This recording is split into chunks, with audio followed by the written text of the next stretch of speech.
Hello, everyone, and welcome back to Behind the Plays. I am your gracious host, Davion _OW, as some of the good people call me. But I'm not alone here. As you can see, I have Timmy and Tommy on my mic, and then I got Eric to my left. Hi, I don't have Timmy or Tommy.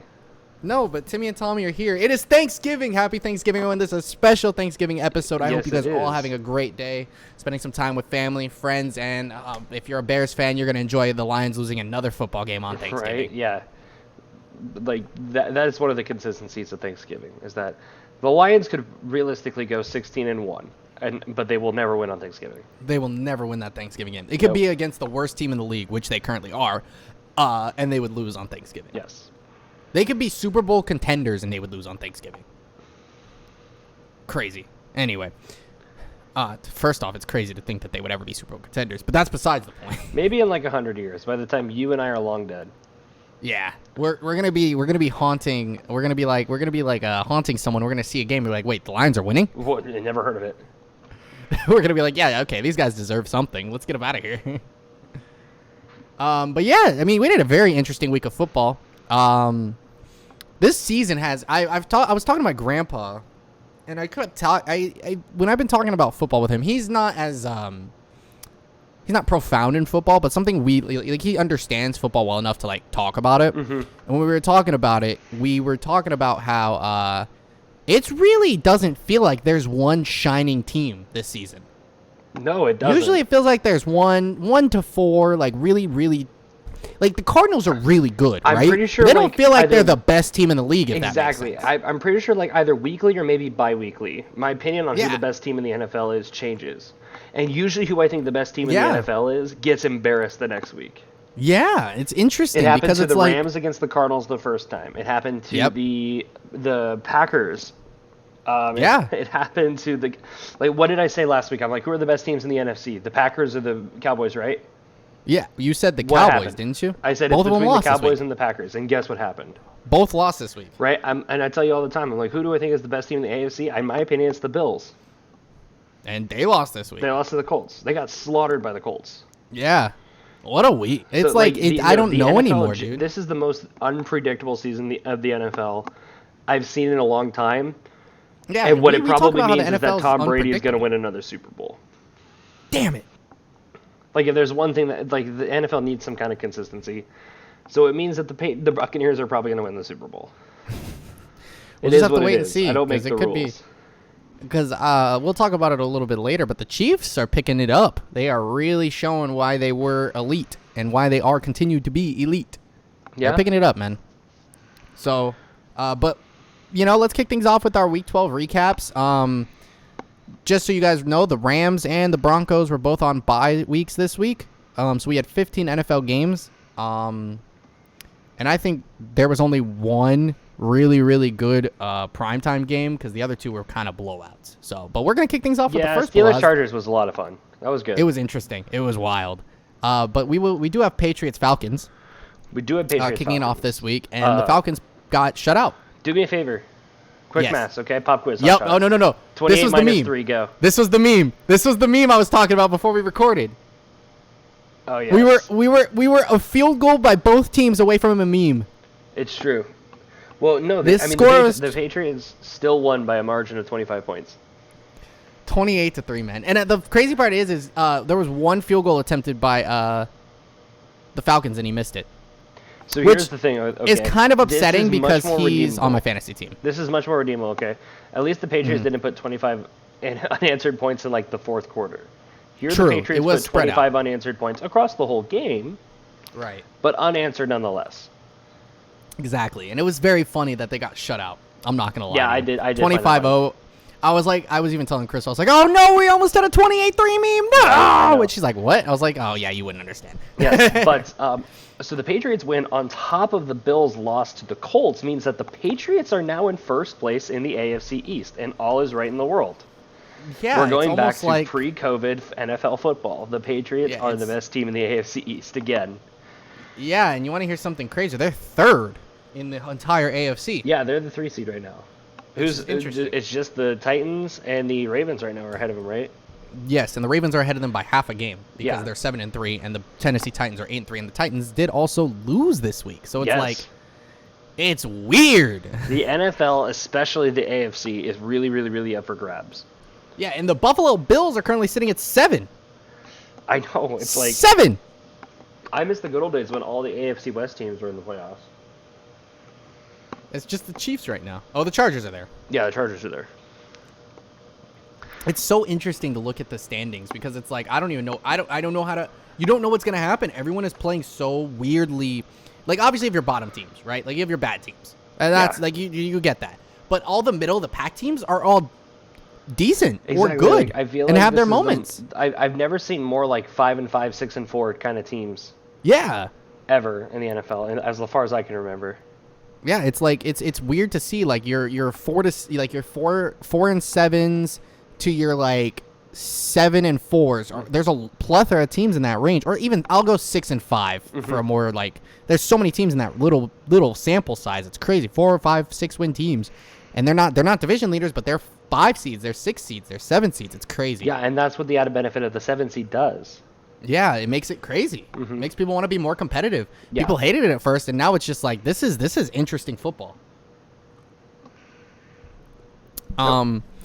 But yeah, I mean, one thing I wanted to take away from this game is we said it. You said it last week, and I didn't want to believe it, but now I have to say I believe it. I think Mac Jones is going to win the Rookie of the Year. Yeah, I do. Because of the heavy favorite quarterback setting, Jamar Chase has taken kind of a back seat since early on.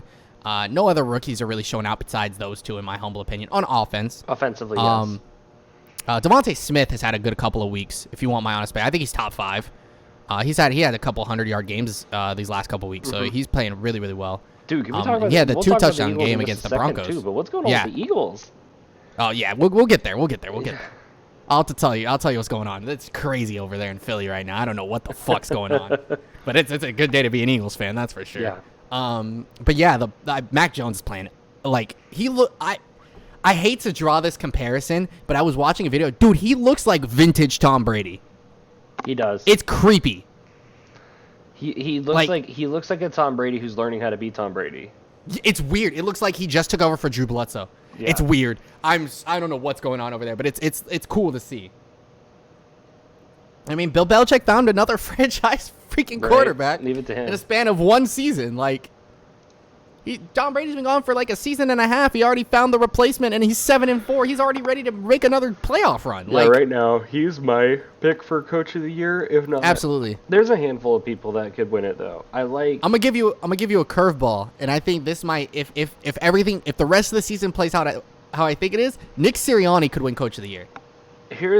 In my opinion, who I think definitely Bill Belichick. If they keep doing if they win their division, Bill Belichick wins it. I think high key right now it's Mike Vrabel, in my opinion.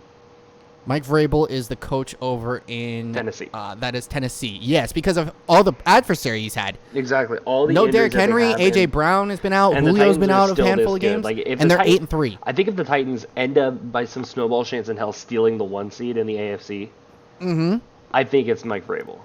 Yeah, absolutely. I can agree with that. If not, if somehow the Patriots get up there, I think Bill Belichick. I think Bill Belichick could. I think another dark horse potentially is Frank Reich with the Colts. Frank Reich is on the Colts, and yes, he deserves it too. I think so too. I think Matt LaFleur could for the Packers. I think Zach Taylor. Mike McCarthy.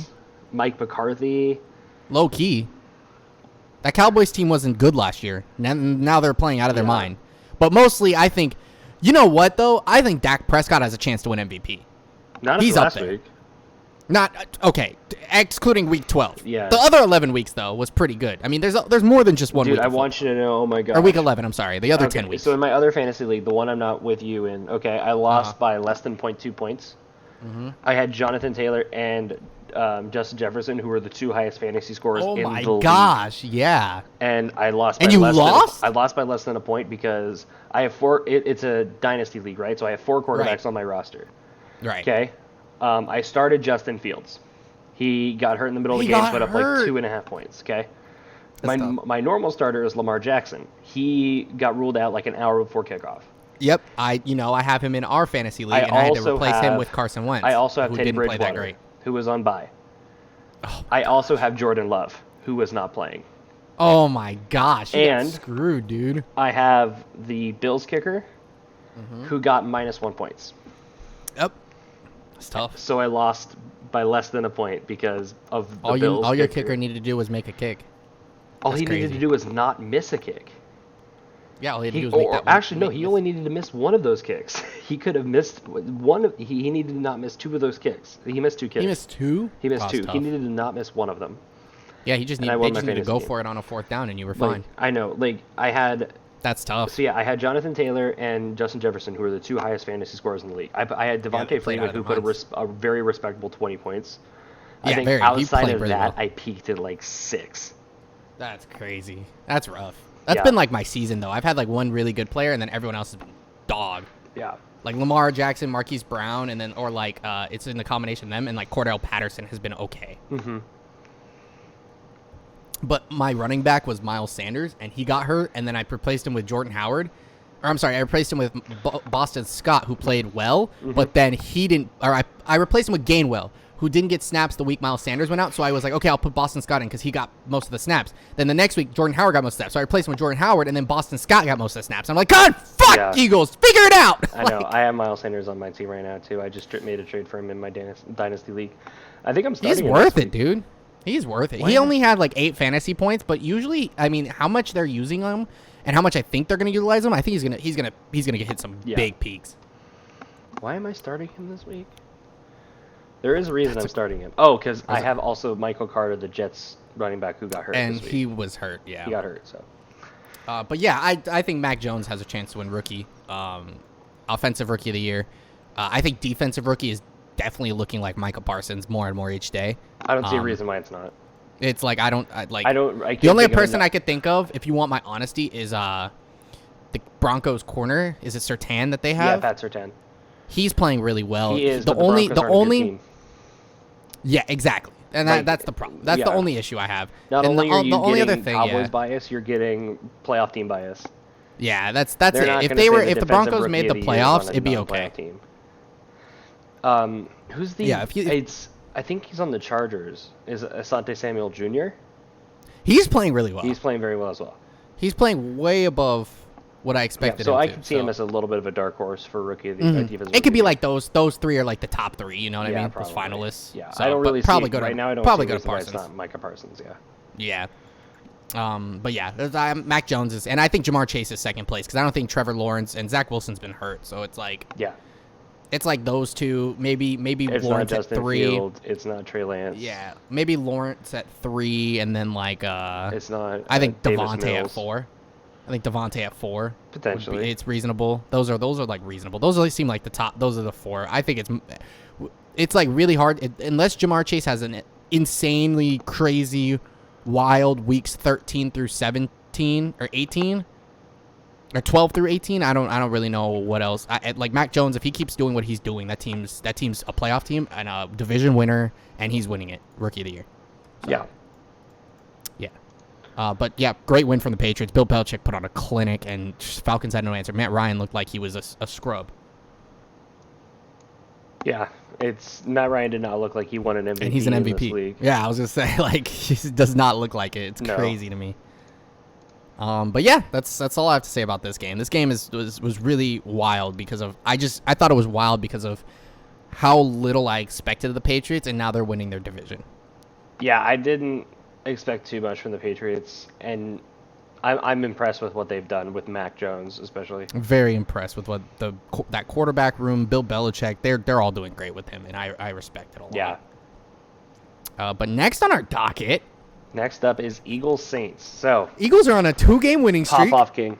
Oh man, the Eagles figured it out. I don't know what they figured out, but they figured it out. Did you know? I'm gonna give you a fun stat from this game. There is one quarterback in Eagles history to rush for 3 touchdowns, and it is Jalen Hurts. Mm-hmm. Did you know that? In a single game. In a game. Okay, I was gonna say of course. I was gonna say all the last quarterbacks, all of them have done that. Yeah, I was gonna say, isn't Donovan? Even Carson Wentz has done that. Yeah, I was gonna say Carson Wentz, Donovan McNabb, and Michael Vick are the recent Eagles quarterbacks I can think of. You know what's crazy to me is that we've had Randall Cunningham, Vick, McNabb, and none of them have ran for 3 touchdowns in a single game. That just sounds wrong. Feat, though. It is, but it just sounds wrong. I feel like Michael Vick would have done that. Mm-hmm. Like that was next person on my list. Like I feel like Cunningham ran a lot. I feel like Cunningham has one of the best one of the best runners at quarterback like ever. I'm surprised he never did it. It's just weird to me that was the first and how he did it. Did you see that one did you see the last run he did for his third touchdown where he snapped man's ankles? Yes, I did. It was that dude's ankles is on Jalen Hurts' walls now. Yeah, souvenir. He took those home. Dude, but the Eagles figured it out this week. They figured it out last week. Great. No, I'm gonna go even further. They figured it out the week before that when they played the Chargers. They struggled to play against the when we played we smacked the Lions, right? Yeah. I'm not gonna say we figured anything out against the Lions because it's the Lions, okay? The Eagles, whoever the new defensive coordinator, I cannot remember his name right now to save my life, but the new defensive coordinator these last 3 weeks has stepped up his game. Darius Slay has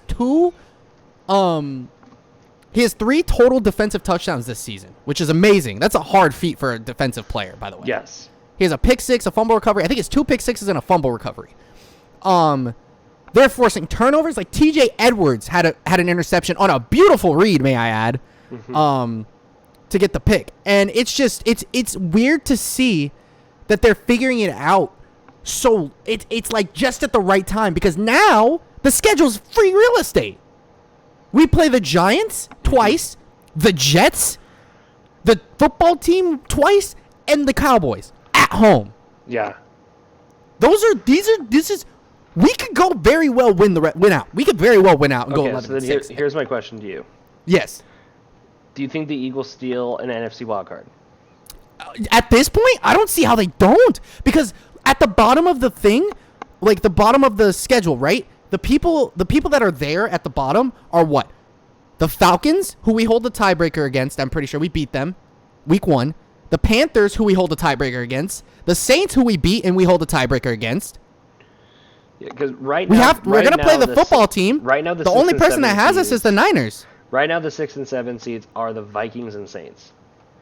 Yeah, because you have obviously the only reason we have the Rams. Yes, we are half a game behind them because we haven't had our bye week yet. Mm-hmm. So if us and the Saints we hold a tiebreaker against them. Yeah, so maybe. Okay, here's the next question. I think we would be up there if we were 5-5. Like if we let's say we had a bye week and chalk off a loss, we're 5-5. We'd be 7 right now. So here's my pretty next sure question. That's how that works. Yes. Can the Eagles steal the East? Okay. That's harder to predict. The reason I'm going to say it's not as likely but still plausible is because how the Cowboys just played against the Chiefs. They lost. They only scored 9 points. That looked like a terrible showing. I think they'll go out and beat the Raiders. I think they'll go out and beat the Saints. A couple weeks ago too. Yeah, then they lost them. The thing is, they still have to play us and the Cardinals. If they lose both of those games and we win out, right? We would lose by a game, which would kind of suck. But like they lose 3 games. They lose 2 other games, and then they lose to us week 18. We win the division as long as we win out, because we'll hold the tiebreaker against them because we'll be 5-1. Oh, they'll be 5-1 too. I don't know what it comes down to at that point, because we both would be splitting. I don't know. It's weird. Well, they just lose. So like the rest of their schedule, right? They play the Raiders at home, which my prediction, I think they're gonna win. No questions to me. I think they're gonna win that game. The Raiders are looking weird. The Saints, they play on the road. Now, the Saints looked bad. I'm not going to... Actually, I take that back. They didn't look terrible. Mm-hmm. But is Jameis Winston coming back? No, he's done for the year. Okay. He tore his ACL. So, I think they're going to win. I think they'll beat them. I think that's a Thursday night game. It is a Thursday night game. I think they'll beat them. The thing is it's in the Superdome, okay? Mm-hmm. So, I can't willingly say that the Cowboys 100% have that game, right? Because I think the Saints have their moments, and I think Trevor Siemian has his moments. But I think the defense for the Cowboys is elite. The Cardinals at home is the one we need to look out for, because I think those games are losable. Shoot, I think any of the division games are losable against the football team and the Giants. I think for the Eagles those are losable too, right? Because it's division games. They have to play both teams still. 2 of them are on the road. They literally have to play 3 of their last 4 division games on the road. Okay, they've beaten the Giants at home. They beat us at home. It happens. They have to beat the Giants. They have to go play the Giants, go play the football team, and then go play the Eagles. Granted, the Giants aren't looking good. They just fired Jason Garrett. I don't know. Okay. And then Washington's looking like they're on the up. They're peaking at the right time, kind of like the Eagles are. And the Eagles, going into this last game, We said at the beginning of the year, watch, some stupid thing is going to happen with them, with the Cowboys and the Eagles at the end of the year, where that last game is going to be playoff implications because it always happens. Because it always does. And here we are. It's going to happen. And the Cardinals at home, week 17, is going to play a part in the playoff race as well, because it's going to matter with seeding, because they're only a game behind the Cardinals right now. Yeah. For the 1 seed. If they hold the tiebreaker against them, they're going to want to come out and show out. And that's going to be a bloodbath. So it's going to be an interesting, it's going to be an interesting end of the schedule. Right now, I'm going to say it is it's significantly less likely that we take the division, but I think we are still very likely to win that wild card because of who we hold the tiebreakers against right now. Right. We've beaten everyone in the South outside the Buccaneers. We're not competing with the Buccaneers for a freaking playoff spot. Okay. Right. We don't play anybody in the North.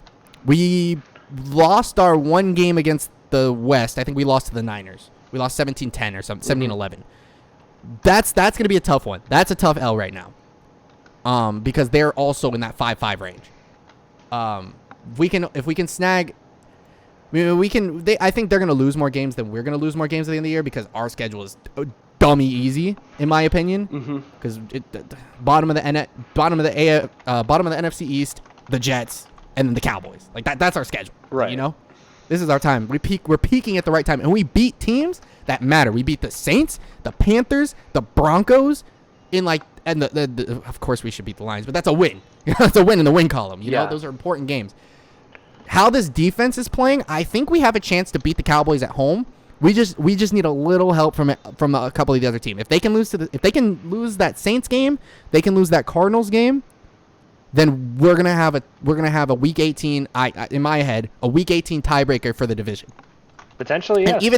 And even then, the loser still might make the 6 or 7 seed, because the Rams are, it's the Rams or the Cardinals, in my opinion, are going to be the 5th seed. But I can hope. I have faith. I have faith that the Eagles will. I don't think we're going to win the division. I think it's going to be very hard to win the division. I'm optimistic about their chances of stealing wild card. Yeah, and I think we might end up playing the Cowboys in the first round, beat them week 18, then go smack them in Dallas to knock them out of the playoffs. Right? I feel real good about that one. Sure. Even if we lost, I wouldn't care. Making the playoffs is something I didn't think about 3 weeks ago. You know what I mean? We were like 2-6, or 2-5. We won. We went 3-5 against the Lions and lost to the Chargers. That Chargers game might come back to haunt us too, because we lost that by a field goal, dude. But the defense. What I really want to talk about this week was defense. The Eagles' defense and the defensive coordinator are figuring out where to put their players and how the players need to be playing. We have had a long history for the last 5 to 10 years, I feel like, of getting burnt deep. Even when we had Asante Samuel and Nnamdi Asomugha, we were always getting burnt deep. Malcolm Jenkins was getting burnt. It was always happening. Maddox is playing up above his pay grade this season. Nelson was a phenomenal pickup. He is playing out of his mind this season. Darius Slay is looking like prime Lions Darius Slay right now. Big play Slay is playing like big play Slay. He is playing elite football. Even our linebackers are showing out. Davion Taylor, he's playing really well. I think he's going to be out for a couple weeks. But TJ Edwards, who is starting in his spot, had a pick this week in a coverage read that he had no business picking off. It was beautiful. Right. And if he didn't get it, Nelson was going to get it, because he was right there too. This schemes that they are running, they're prepping so well and making good schemes. And then they're finally using what our strengths are. Our strengths are the play action, the pass, the RPO, and our run game, because we have 4 really good running backs. We have Miles Sanders, Boston Scott, Jordan Howard, and Kenneth Gainwell's pretty damn good too. And it doesn't even count the fact that Jalen Hurts can run the football. Jalen Reagor is fast as hell. Devontae Smith is playing above the rookie standard, and him and Jalen Hurts are connecting. They're figuring it out. They're calling the right plays, and Nick Sirianni is, these last few weeks, is saving his goddamn job. That's all I'm going to say about that, because he is playing. Howie's looking clean right now. He's like 2018. And they re-signed Dallas Goedert. They re-signed Devontae Maddox. They just re-signed TJ Edwards for the year. They haven't re-signed Miles Sanders yet. I'm still waiting on that one. But that's besides the point. Everybody else is looking clean. I'm not optimistic. Me too. They do. They need to, because they have Gainwell sitting there. They literally started Miles Sanders this week, and he ran for almost 100 yards. I think he did run for 100 yards. It was like 97 or something like that. Right. You obviously know what he's capable of. And the the biggest thing that's happening in Philadelphia, and this is something I have not been able to say, I'm knocking on wood, but they're healthy. Like, it's weird. The O-line, Jason Kelce had some block. You just don't see centers make. Lane Johnson looks like he's prime Lane Johnson. Dude, even the people that we weren't using, like Isaac Samalu's looking good. Like, the line is staying good. Their core, Jalen Hurts is able to roll out of the pocket, and they're creating a great roll out for him. They're pancaking people. They're laying people out. Dude, I saw Jason Kelce murder a man so Sanders can pop off for 20 yards. Like, it's great to see. The screens are working for Rager. It's working well. Quez Watkins is playing above what I expected him to play. This team is looking good. The only thing I need for them to be, like, elite at that point is to keep this consistency up, continue to stay healthy. We're going to have to replace Kelce and Lane Johnson very soon. And that's not an easy task at all whatsoever. Get one more really good receiver on that team. You need a really good slot guy, because Devontae Smith is a one guy, and I think it's very certain a slot guy or a nice two guy. I think which Quez Watkins could be, and that team is looking real good. And they need to re-sign Miles Sanders, but defense is looking clean. Everyone's looking good, and it's just so nice to see. Even Alex Singleton, who was playing in the freaking like XFL or something last year, he looks great. He led us in tackles last season. He's looking really good now. They're cleaning up the mistakes they had. They had a really hard beginning of the schedule. Had to play the Chiefs, had to play the Chargers, had to play the Raiders, had to play the freaking the Bucks, the Cowboys, who were on a tear those first few weeks. Those are losses. It's like, okay, I get it. You played hard teams. Niners are a good team. Those are hard teams to beat. But then you came out and you beat the Falcons, the Panthers, and the Saints. You beat the Broncos, which I think those are all like on our level teams that we can beat. Those are on our level teams that we can beat. Yes. We went out and slaughtered the Lions as we should. Now it's our time to win our division games. You had a rough start. You're about to, if you can beat the Giants this week on the road, we're going to 500. Then we beat the Jets. We're above 500. Bye week, rest up, finish the season out strong. We got Washington twice, the Giants and Cowboys. This is looking clean. They can do it. It's just a matter of how much willpower does this team have, and can they keep staying healthy? Because it looks like Davion Taylor is going to be out for a little bit, and I think we have one more injury that kind of sucked. I think he's going to be out for a game or two. I can't remember who it is, but it wasn't that important. It's not Maddox. It's not Slay. It's not those big people on our defense. We have replacements for Taylor. I really like him on the in linebacker situations. He is really good. He's a hard ass hitter.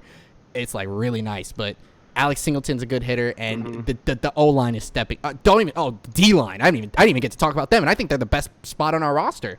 Freaking Hargrave is playing like he's elite, which he is this season. Fletcher Cox is stepping up. They're forcing turnovers. It's great to see. It is so good. This was the Super Bowl winning Eagles defense-wise that we saw from that season. They're playing like they were, and it looks great. No, it's very impressive. I will admit. It's they figured it out. Rookie coach, rookie defensive coordinator, rookie offensive coordinator, they're figuring it out, and I love seeing it. His name's like something Gannon, I swear. I do not remember his name. I need to remember his name because I need to put some respect on his name. Because everyone was like murdering his life. Jonathan Gannon. There it is. I was like, it's something Gannon. Yes. What's he's pretty solid. He's doing pretty good. And the crazy part is we almost traded Fletcher Cox at the trade deadline. So I'm grateful we didn't after this week. So, yeah, he was the DB's coach in Indy, so he probably got brought over with Nick over with Sirianni. Before that, he was the DB's coach in Minnesota. And then he was a quality control coach for Tennessee, a quality control coach in Atlanta. Yeah. That makes sense. Okay. And he's a good DC. I think. Yeah, young guy. He's only been coaching since 2003. He's only 38. Yeah, he was a student assistant at Louisville. Oh, and then he spent a little bit. He was a quality control coach in Atlanta. Spent a little time scouting for the then St. Louis Rams. Okay. And then was the quality control coach in Tennessee, and then became the DB's coach in Minnesota. That makes sense. And he came over. It definitely makes sense. He came over with Nick Sirianni. And I mean, more and more I look at it, Howie's 2018 draft is crazy because they're all playing for the Eagles still. And then, like, it was Goddard, Maddox, Samalu, those people. And I'm like, that's crazy to look at. Yeah. And then, like, all the Eagles fans thought that they were crazy. Nick Sirianni was kind of an unknown. I mean, he wasn't, like, on the radar for any of us. He came over. We got a new coordinators, and they're looking good. They're healthy. They're happy, and we're winning football games again, and that's good. We have a chance to actually win our division. Now, because of our slow start, it's slim, but there's a chance there. Yeah. And we won important games. Like, winning against the Falcons, Panthers, Saints, in my very humble opinion, is so critical because of how tiebreakers are going to fall out. The only teams I wish we could play this season are the Vikings and the Vikings, because I would love to try to win a tiebreaker from them, but they're playing really good football right now. Yeah. So that's the only team I'm like, dang, I would love to play them, get a win against them, and try to. If we weren't playing the Jets, that's the team I would want to play. Try to get that win and try to snatch up that tiebreaker. Yeah. Wish we would have beat the Niners. That would be really helpful right now, but it's okay. You only can play what's in front of you at this point, so keep chugging along. They're playing good football, though. I know that was a long rant, but I felt like that was a lot. I had a lot to say because I've been holding that in for a while. Yeah, you mean Davion spent an excess amount of time talking about the Eagles? Crazy. I had to this week. They deserved it after that win. 40 fucking points on the Saints. That's crazy. Impressive. It's very impressive. That's crazy. And this is like, they've consistently been scoring like 30 points for the last like 4 weeks. They're 3-1 in the last 4 games. Yeah. Like, they're doing their thing. That makes me happy. Oh, it's great. Speaking of things that make me disappointed, though, Dolphins and Jaints? Who? The Jets? And the Jets lost. The Jets lost, unfortunately. 24-17. Pretty good game, honestly. A very good game. Just I needed the Jets to pull it out. Come on, we're winning now. We need the high draft picks from them, not us. Yeah. But there's something I think we really need to point out on this for this game. I didn't mean to cut you off there, but continue. Tua is who I really want to talk about because he was hurt, then he was basically benched, then he was forced back in because their backup got hurt. I don't remember who was backing up. That guy. And he played really well. He has a high QBR. He's playing really good football. Yeah. And then Joe Flacco came out there and balled out too, showing why he's still good at football. It's crazy. Well, have you heard what's going on in the Jets QB room? Not at all. So, what's going on in the QB room? First of all, Zach Wilson's coming back this week. Okay, makes sense. And will start against Houston. The reason why he will start against Houston is because Mike White has COVID, and Joe Flacco was close contacted. That sucks. So, right now, I believe the backup is Josh Johnson, I think. Who is... I feel like I know who that is. He's still a quarterback. I just don't remember where he's from. Josh Johnson. Football quarterback. Thank you. Yeah, so they placed...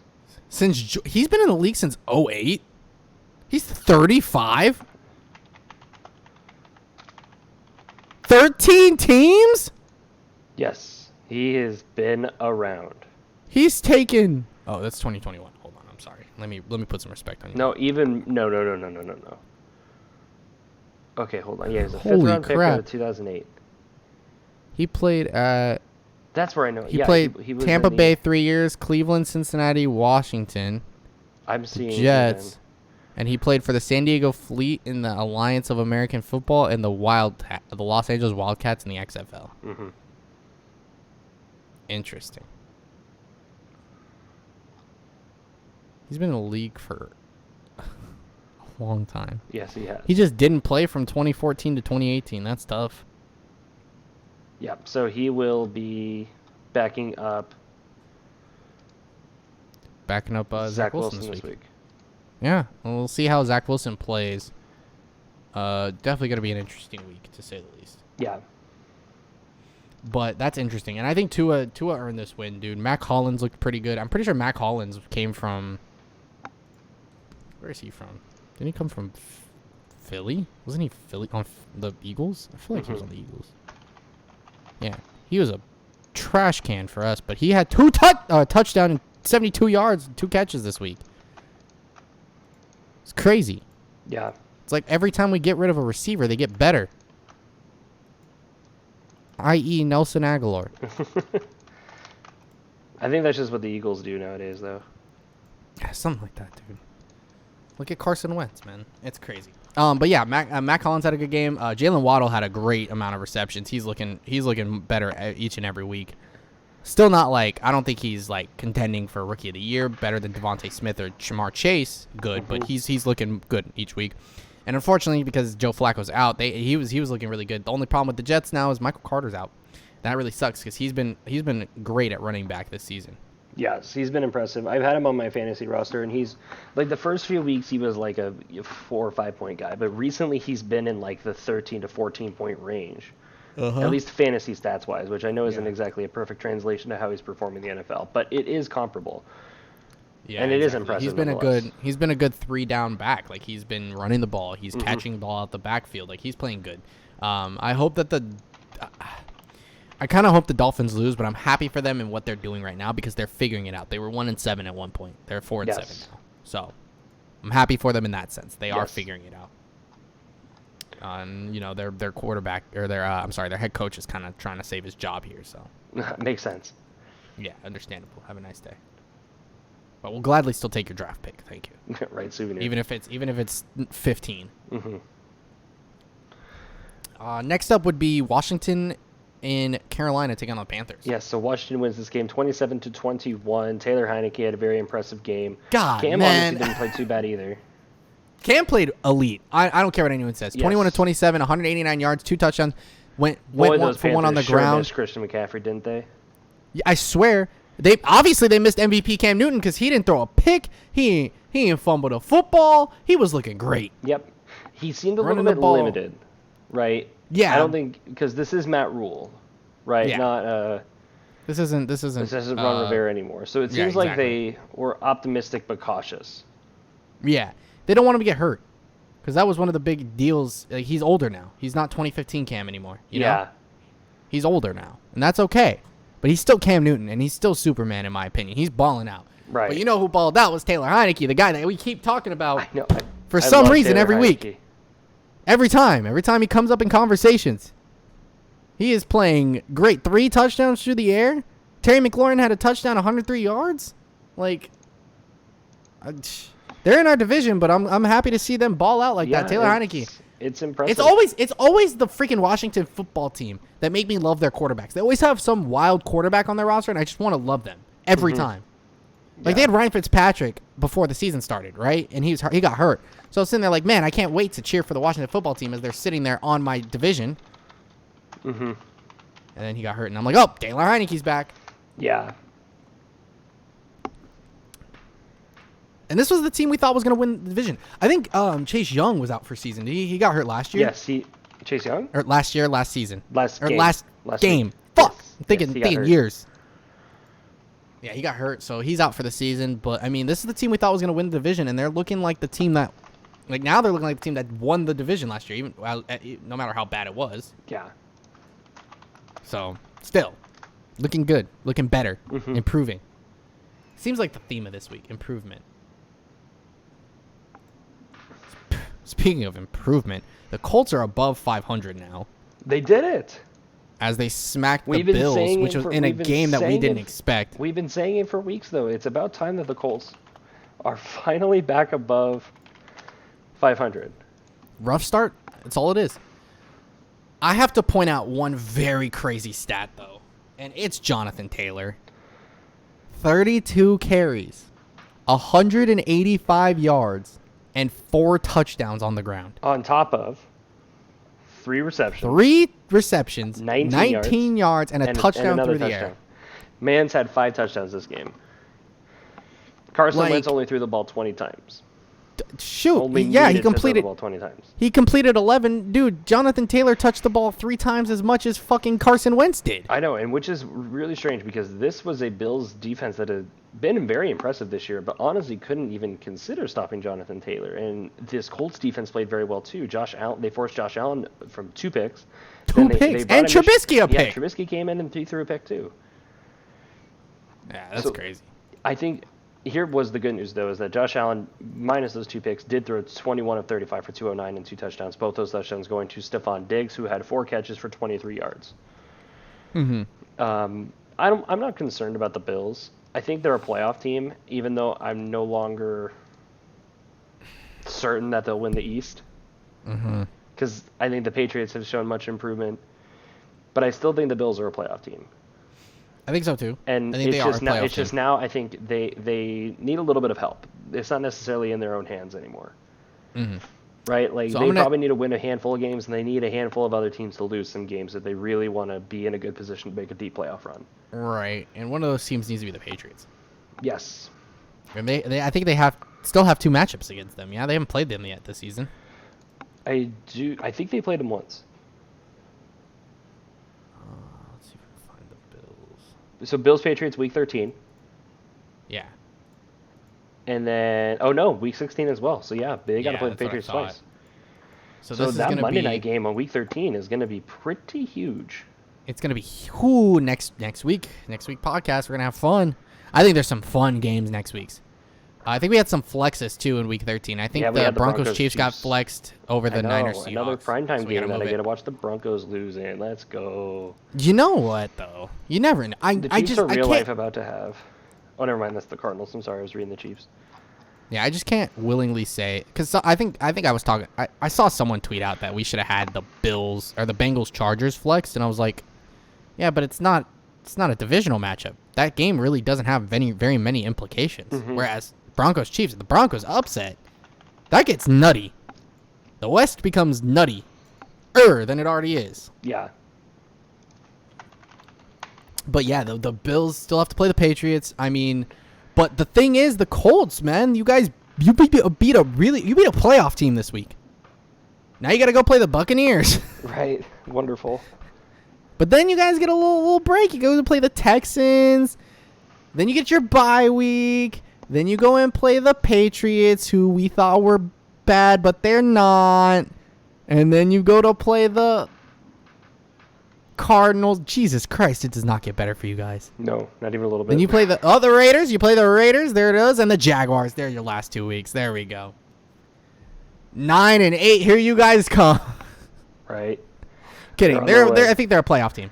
I really, truly think they're a playoff team. And they can, if their defense plays how they played against the Bills, if any inkling of this, they could very well win a couple playoff games. Oh, easily. They have a chance to, especially if they snag the division's not out of the question either. And that's the crazy part. They're only a game or 2 behind.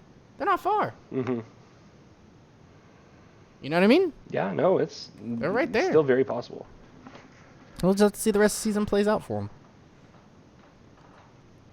them. Who's next on the list? Lions, Browns. This is a team I am concerned about. The Browns? Because obviously, I'm concerned about the Lions, but I'm long concerned about the Lions. I mean, I've always been concerned about the Lions, but the Browns, I'm very concerned about. They're 6-5, but they are a very weird 6-5. They did not score. This is a weird 6-5 with Baker having a bad game, and they didn't play Jared Goff this week. No, I just saw that. I didn't know that. That's crazy. That's even worse for the Browns. Yeah, that's why I'm concerned about the Browns primarily. Baker looked like rookie Baker. He had 15-29, 176 yards, a touchdown, 2 picks. That's not good. Nick, no. The thing that made the Browns good was the fact that they had both Chubb and Kareem Hunt. And I think that's what makes them really good. No Kareem Hunt really hurts. Yes, it does. But Nick Chubb did have 22 carries for 130 yards, and I think that's why they won this week. They didn't give up a lot of points. They were 13-0 at the half, and they gave up 10 unanswered. And the Lions were looking like they were going to get there, and they punted and they ran the ball out with Chubb. Chubb just played better at the end. Yeah. So it's just really weird to see that the Lions had a chance to win another football game in back-to-back weeks, and they didn't. So we expect that. Thing I don't expect is the Browns to suck like this. Right. They need to be a little better. Concern. Yeah. They need to be a little bit better, and we'll figure out. We'll see if they get there, because they're not there yet. Right. At all. Yeah. They can make a wild card, but I don't think they win.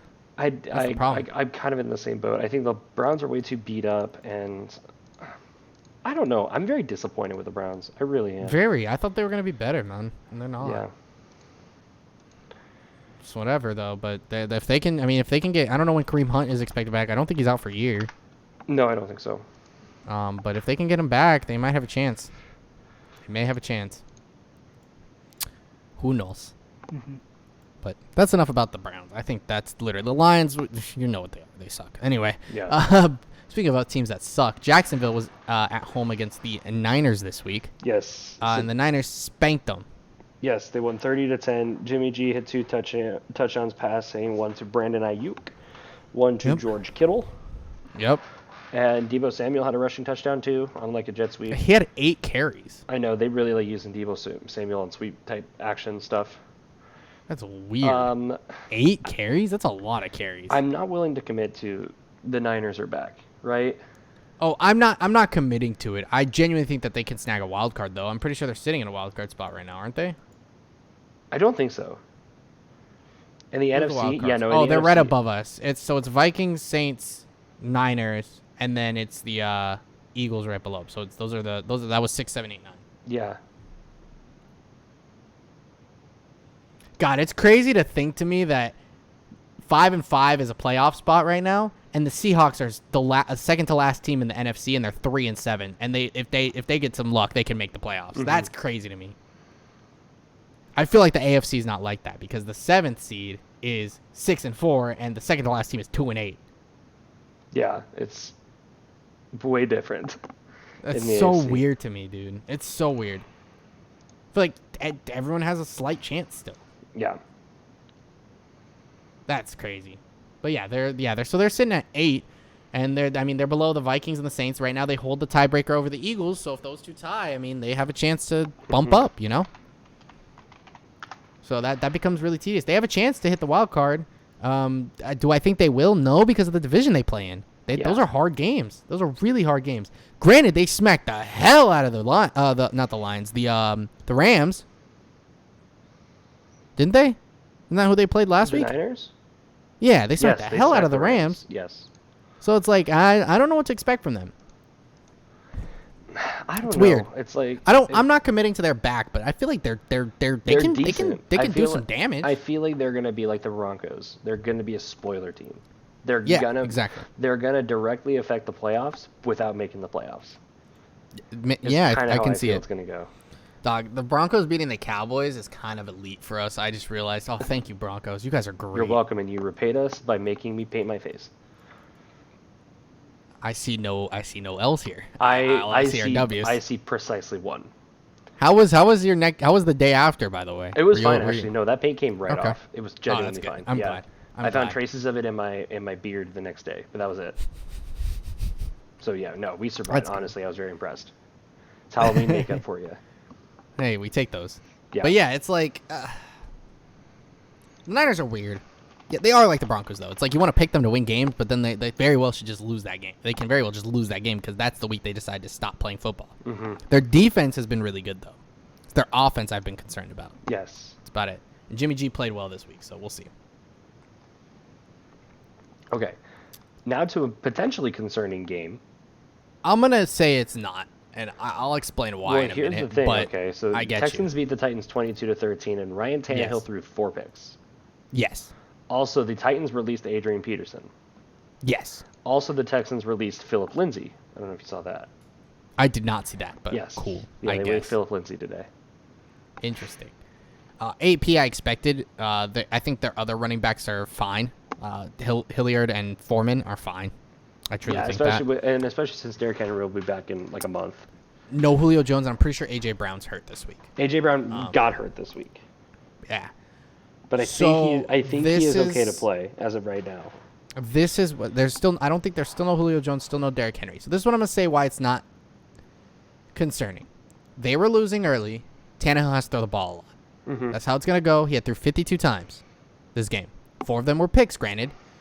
I think what happened personally is that this defense just played good this week. The Texans have a good defense. The Texans showed up. They have a pretty notable defense. Like they have some decent players on their defense. They have Cameron Johnston as their punter. That was the Eagles punter last season. That's cool. But yeah, so it's like Tyrod Taylor didn't do a whole lot. They didn't have to because they had 4 picks, right? Yeah. So it's like The big thing that I think is the thing to notice, he didn't have his receivers like he normally does. And that kind of hurt him. Mm-hmm. You had Nick Westbrook, I don't know how to say your other name with the hyphen, had 107 yards on 7 receptions. Who? Like, A.J. Brown had 5 catches on 9 targets for 48 yards, but it's like Hilliard had more. Chester Rogers, who almost had just as many receptions as A.J. Brown. Those aren't the people that, like, A.J. Brown, Julio Jones was brought onto the team to catch the ball like that, and Derrick Henry. You're missing all your people. Yeah, you're missing. I'm giving Tannehill the benefit of the doubt. Yeah. They're still 8-3 with a comfortable 2-game lead, not so comfortable now, against the Colts. They're sitting okay, right? You can afford. It sucks that it's the Texans, right? It really does. But if you're going to have a bad week and lose a game, in my humble opinion, lose a game like this and then go out and smack another team because you feel like it. I'd rather you lose this game than lose next week against the Patriots, where that has playoff implications for you. Show up against the Patriots. You'll be fine. I'm not too concerned. It sucks that Ryan Tannehill had a rough game, and I think that's going to hurt him, or it's going to suck for him mentally and all that. But I don't think the Titans as a team I'm concerned about. This loss sucks, but I'm not concerned for them. Mm-hmm. Yeah. Why do you think it is I kind concerning? of agree. I'm not concerned a little bit. Yeah. I mean, I agree with you. The Texans decided to show up. The Texans decided to show up week 1 against the Jags. They do that exactly. every now and again. Any given day, a team can win a football game. They're all professional players for a reason. Exactly. Like, in this game, just Tannehill didn't look great. And we've seen Tannehill have games like this. He had a game like that last year when Derrick Henry wasn't having a good game. Tannehill was forced to throw a lot, and he threw a bunch of picks. I think that's how Tannehill is. They're best when he's not throwing 52 times a game. So, even if you're running the ball with God knows who, like AP, it's still like, he still doesn't need to throw the ball 52 times. Right. 40, maybe. Not 52. Okay. But yeah. Next up. This was a great game. Was Packers-Vikings. Vikings win in a nail-biter, 34-31. This was second and are now on my list of games of the week. In the NFL. They're another 6 seed. The Vikings have stolen a wild card spot. Yeah, in the NFC. They were, 1-5 earlier this year? Aren't they on like a 4-game win streak or something stupid like that? Streak. Yeah. Something like that. Kirk Cousins is kind of nutty. Let's see. They won this week. They beat the Chargers last week. No, they lost to the Ravens before then. They lost to the Cowboys. So maybe they were like 2-5. 2-5. So they're on a 3-game streak then. No, they're on a 2-game streak. So maybe they're 3-5. So they're 3-5. So they were Who like have they 2-4. So the last 2 weeks, they beat the Panthers, they beat the Lions, and they beat the Seahawks week 3. There you go. And this week they got the 49ers, which is another good game. I think that's a good measurement for them. That's a good matchup for them because if they win this, that's a tiebreaker that they have because those teams are both 5-5. Mm-hmm. It's huge for them. It's very huge in playoff implications. And this is low-key. This is good for the Eagles, regardless of who wins this football game. Preferably the Niners win this football game because if the Vikings lose, I'm pretty sure we can pass them in conference wins. Yeah. It's so tough. Some strength of schedule BS. But yeah, I didn't realize how important that game was about to be. Yes. But yeah, the Kirk Cousins looked great. 341 touchdowns, 341 yards and 3 touchdowns. I mean, but Aaron Rodgers, 385 for 4 TDs. Like, Adams had a great game. Valdez-Scantling had a great game. Like, yeah, I mean, the Vikings won in this was just it was an all-around great game. So like, yeah, I'm not mad at them. We talked at the top of the podcast about the Packers and the Cowboys, who I thought were the best teams in the NFC and who both lost this week. I'm less scared about the Packers loss than I am the Cowboys. Absolutely, because the Packers loss was in a game where they actually could have won. Yeah. The Cowboys felt like they didn't ever show up to the football game. Yeah, the Packers are now the 2 seed because the Cardinals have now passed them in record, but the Packers do own the tiebreaker against the Cardinals. Yes. So if the Cardinals end up losing any other games, i.e. the Rams, there you go. Yeah, the Packers could still be the 1 seed in the NFC. The Packers are in a position to make a deep playoff run, I still think. The Vikings are in a good position to steal a playoff spot. Are they going to do anything about it? They're there. Mm-hmm. I don't know because they beat the Packers. The Packers could very well fall to 3, and guess what? 3-6. seem to match up. And the Vikings showed that they can beat them. Just saying. Yep.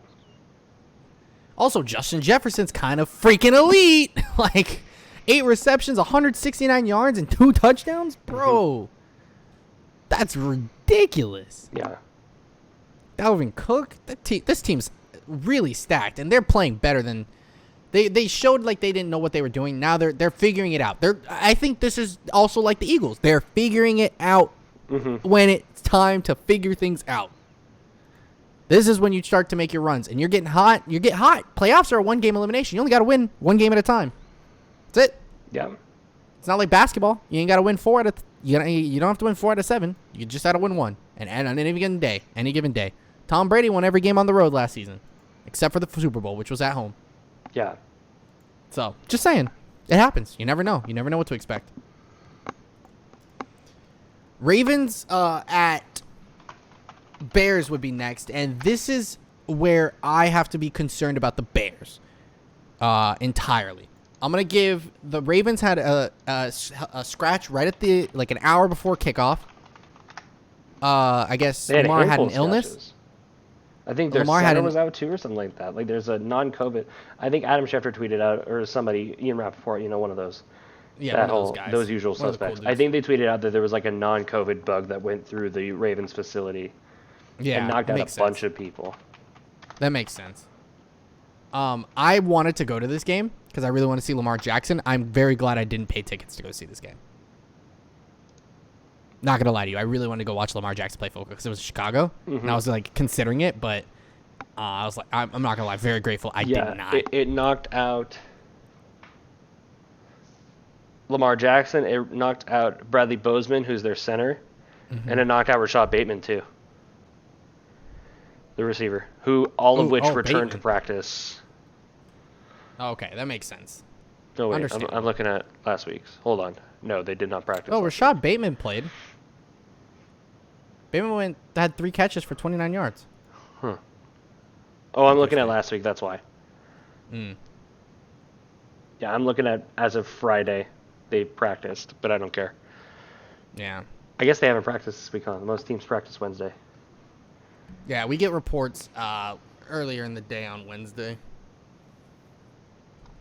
Get a couple days off to relax. Figure not die after getting beat up on Tuesday. Or I'm sorry, Sunday. They have like walkthroughs and stuff, but that's about it. Yeah. But yeah, I mean Tyler Huntley, I mean he did his best Lamar impression, had 7 carries for 40 yards. He threw a pick. He had a pretty good early Lamar impression. Yeah. It's pretty accurate. 219 yards, 40 yards rushing, 1 pick, enough to win the game. Yeah, and the big story here is that Justin Fields went 4 for 11 and was knocked out of this game. Yes, and Andy Dalton came in and honestly played well. 11 for 23, 201, and 2 touchdowns, no picks. Darnell Mooney, 5. The slot receivers popped off. Okay, Mooney had 121 yards. Goodwin had 104 yards. Each had a touchdown. Okay. Crazy. So this is a special report from local Chicagoan Davion _OW. Yes. What is the feeling in Chicago about Matt Nagy's job status?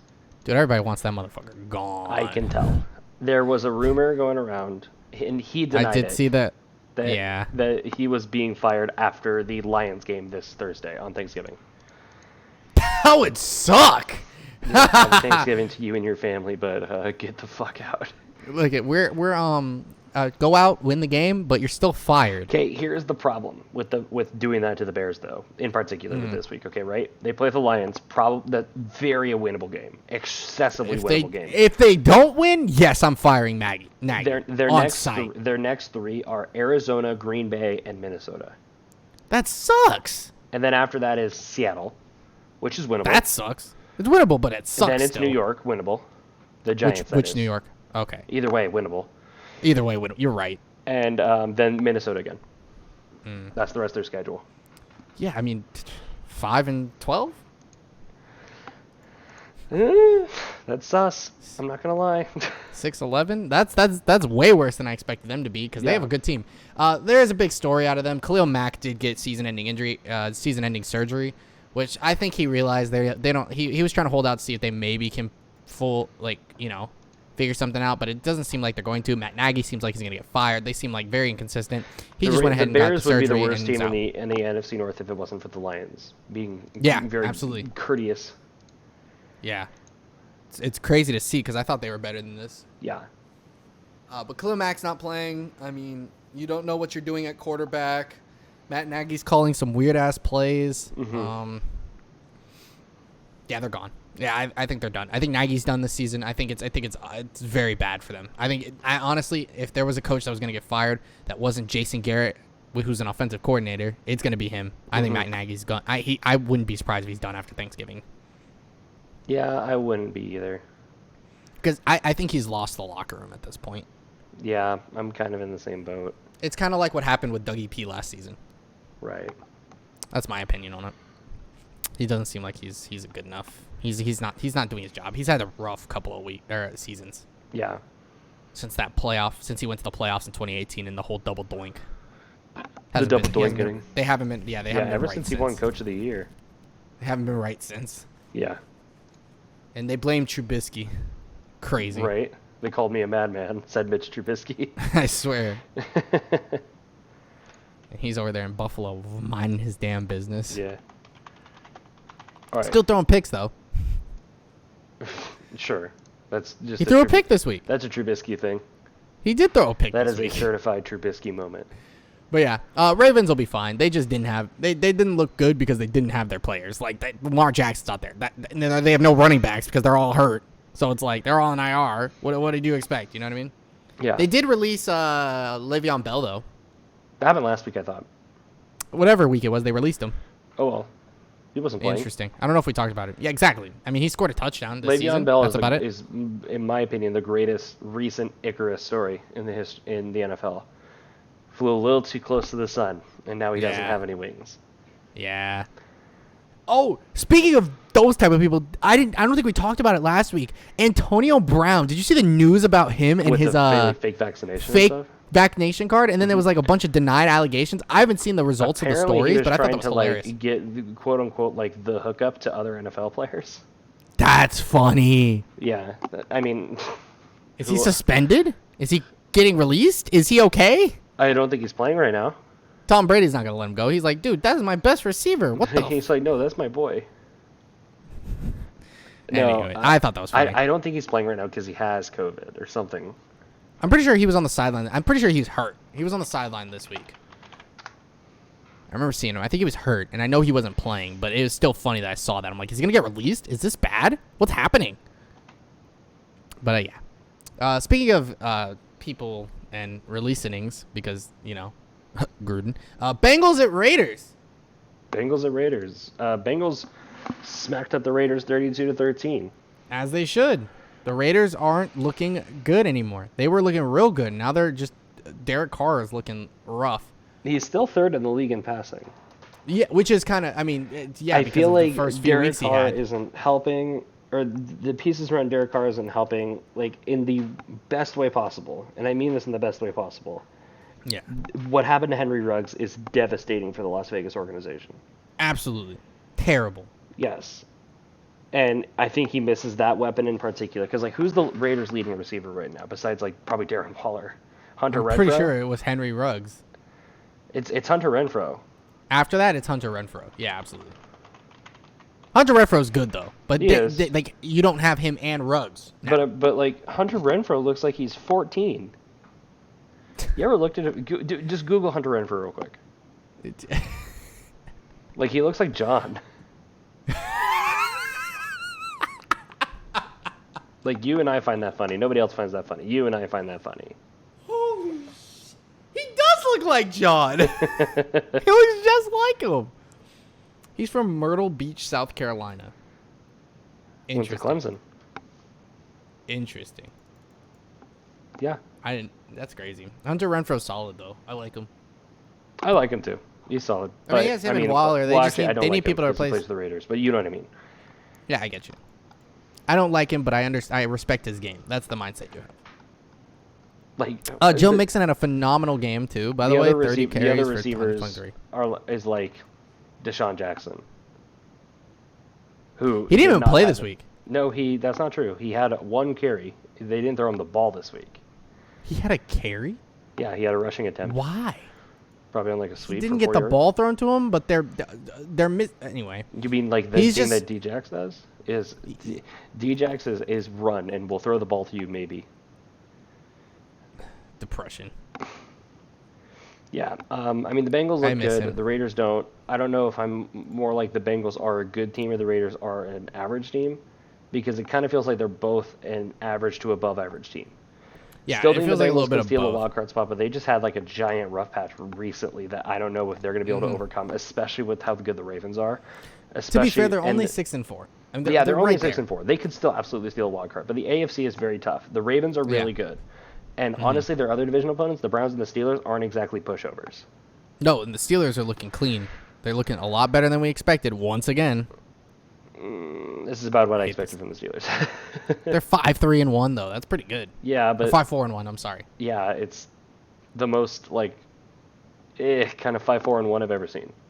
Yeah, you're not wrong there. But yeah, so. Okay, next up is Cardinals-Seahawks. Cardinals win 23-13.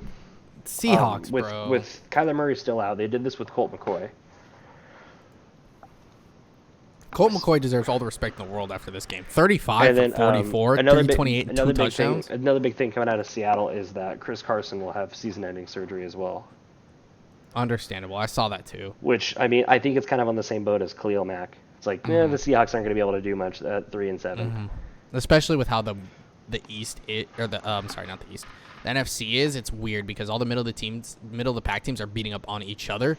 So you're probably gonna have a tough time trying to peek back in. Yeah.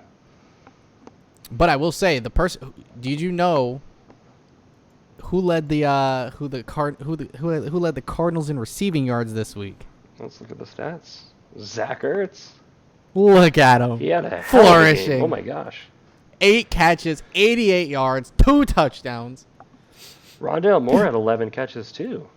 On 11 targets, which is even crazier. That's impressive.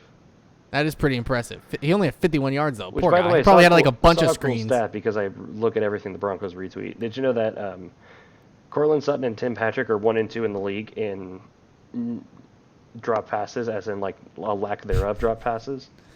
Oh, that's good. I was gonna say that's tough. Yeah, like a lack thereof. They're that's they're pretty 1 cool. and 2 in not dropping passes, which I mean don't that's know good. how to And say they that just stat cleanly. Yeah, they just signed they both lead of the them. league. Yeah, they re-signed both of them, and they gave Sutton. They gave him a bag. Yeah, Sutton and Tim Patrick and Jerry Jeudy are now on contract through 2025. Which is awesome because that's a great receiving core in my opinion. I agree. It's one of the better ones. So I'm excited to see their future. Now they just need someone to give them the ball. Mm-hmm. But yeah, I mean, poor Russell Wilson. I really truly don't think he's gonna want to play for the Seahawks next season. And I think Pete Carroll might be on the way out too. Maybe. I could see it. I think Pete Carroll's really, really good coach. I just don't think it's weird. It's so weird over there in Seattle. I just don't know where Russell Wilson goes, and I think that's going to be potentially a big story of the, I think so the too. offseason. I think it's going to be like Carson Wentz big. Like, where is Carson Wentz going to go? Is he going to stay? Is he going to go like we knew he was going. It felt like we knew he was going, but like where? It felt like we didn't know he was going, though. Yeah, when they hired the new coach, it looked like he was trying to repair that situation first. Yeah, it felt like he was trying to stay in Philly. Yeah. I'm not going to lie to you, though. I'm kind of okay with him being gone because of how Jalen Hurts has played these last, 5 weeks. Yeah. It's weird to say, but I mean, he's been impressive with the Colts, but I think the Colts system and him click. Very well. Yeah, Frank Reich is good for him. Yeah, I'm not going to say that Carson Wentz is being made by the Colts system, but I certainly don't think he personifies what that Colts system can do for him as well. That's why they won a Super Bowl and why he had an MVP caliber season. It was the same person. It's it's a very similar system. It's what Foles flourished in. I think Frank Reich is just really good head coach. Really good offensive coordinator. I think he's a great coach. He's great. But yeah, the Seahawks, Russell Wilson's losing. Poor dude. It's just a rough year for the Seahawks, and I think he deserves a little bit better because I thought that was a playoff team. Mm-hmm. It's what we talked about them being a playoff team, and we talked about them potentially winning playoff games. But now they're just they're on the very hard outside looking in. They're second to last. If the Lions didn't exist, they would be last. So yeah. Okay. We had the Sunday night game Oh, no, not Sunday night. Yeah, I'm sorry. Yeah, we have one more game Cowboys here. Chiefs. Cowboys at Chiefs, which was honestly boring. The Chiefs, yeah, it was kind of boring. The Chiefs have won 4 straight now. They are 7-4 after a really rough 3-4 start. They're currently leading the West after being bottom of the West for a while. Mm-hmm. And the Cowboys lost in a game that I felt like they could have competed a lot harder. They only put up 9 points. Dak Prescott, who I think is really good, had a really bad game. Zeke, hey, listen, I'm not going to say that there's a correlation, but Zeke carried the ball 9 times. No, there is a correlation. Pollard carried the ball 7 times. There is a correlation. We just went over this, okay? Correlation does not mean causation. The Cowboys do not win the game because Ezekiel Elliott carries the ball 20 times. But when Ezekiel Elliott carries the ball 20 times, the Cowboys have a tendency to win football games. And the crazy part about this is that in the second half, there was only 9 points total. Dallas could have easily had some drives where they could have came back. They could have won this game. Yeah, and they had a hard time getting anything going. Felt flat on their face. It got to the point where they had to rely on Dak too heavily, and honestly, the Chiefs' defense showed up in a way that we hadn't seen all year. And this was that elite defense that we saw. And you know who else had a really good that we've seen in the past is what I meant to say there. Yeah. CEH had a really, really good game. It was his first game back off the IR, 12 carries, 63 yards, a touchdown. The monster pointing at that one Cowboys defender. Like, children were watching that game. I kind of watched that game. Well, did you see what happened with it? No, what happened? He pointed at a Cowboys defender as he was scoring and got called for taunting. Of course he did. But Cameron Hayward punched a man. And nothing happened. Wait. Yeah. Wait.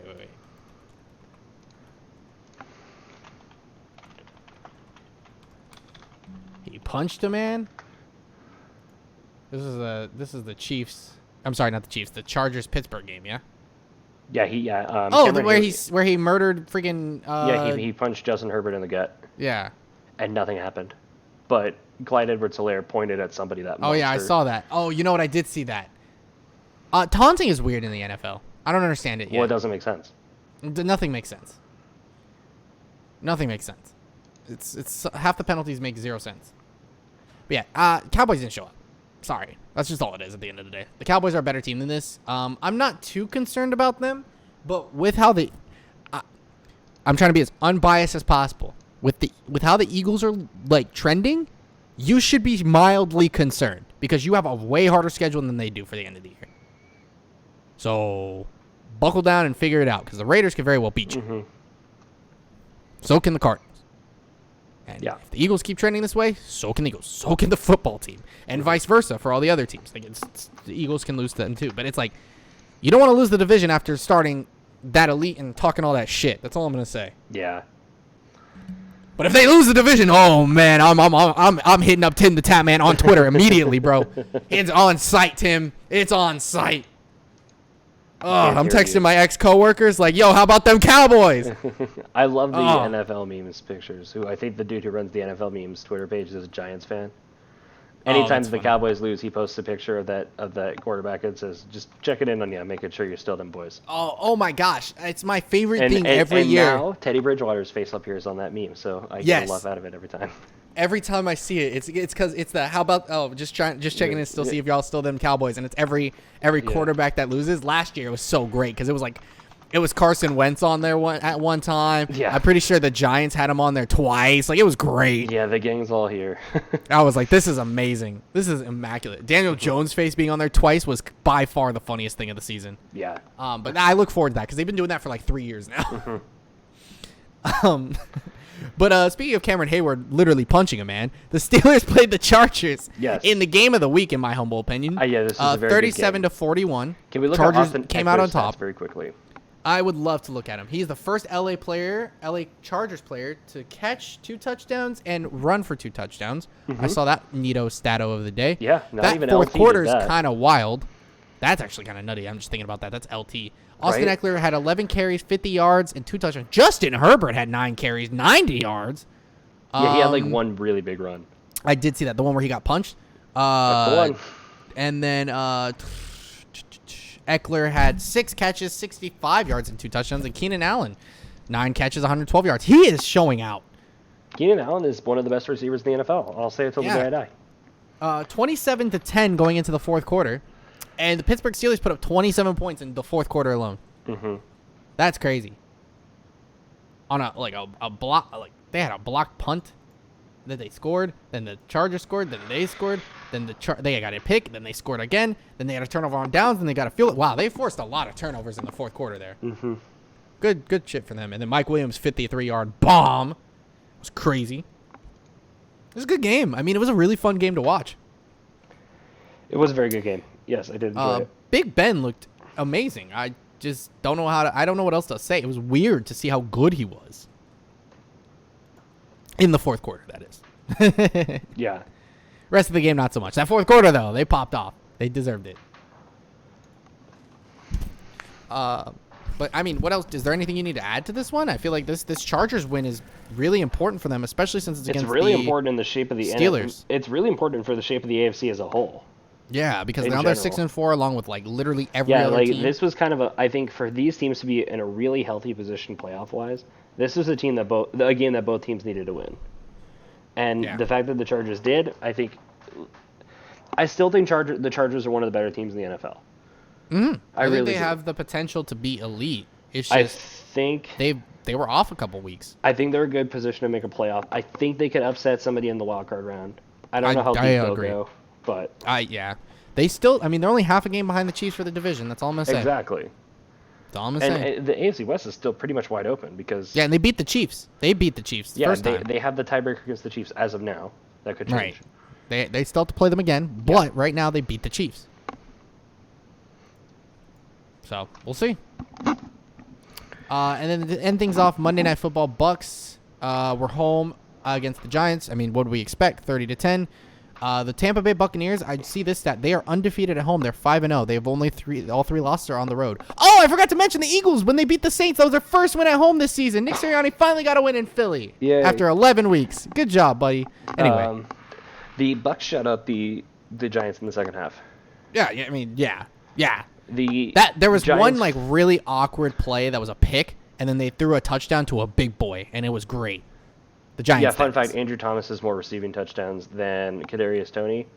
Has more receiving touchdowns than Slayton? It's either Slayton or Galladay. I'm pretty sure it's Slayton because Galladay's kind of playing well. Yeah, I think it's Darius Slayton. It's somebody. Yeah. Right, yeah, he has more receiving touchdowns than a handful of people who he shouldn't on the Giants. Yeah, did you see the one play that I think probably single-handedly got Jason Garrett fired, which, by the way, Jason Garrett did get fired. Yeah, Jason Garrett got fired. He's no longer the 7 offensive coach in New York. Freddie Kitchens will now take responsibilities and the play caller. Right, and we know how well that worked out for the Browns, so we'll see. Right. But there was one play where fired? 3 receivers were in the same spot, and Daniel Jones was facing pressure, believe it or not, because the Giants' line has sucked for the past 8 years. Yeah. And he tried to throw it to one of them, because what are you supposed to do? And they got picked because I think it almost got picked. Well, he had 2 picks. So I think it was Tom Brady had of a Bucs defender's hand. True. Tom Brady had 1 interception all game, and it was off a tip, off a screen, and that was the funniest shit I've ever seen in my life. I was like, Mike Evans, Tom Brady's gonna murder you in the locker room at halftime. I compare Tom Brady to LeBron when it comes to comparisons, and the reason I do it is because it's just fun to imagine that when something stupid happens to a Tom Brady led team, he's like, all right, well, guess who's getting traded this week? Yeah.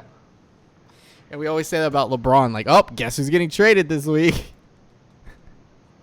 So I think it's funny. Yeah, I'll send you the video. Mike Evans on the block. I'll send you Mike Evans on the block. But yeah, so Giants, I mean, they're not doing well anyway. I don't think they're going to do well. I don't think they're going to win many more games. Oh, Dan. I love Dan. Yeah, that's who I saw from was Dan Orlovsky. Look at this play, bro.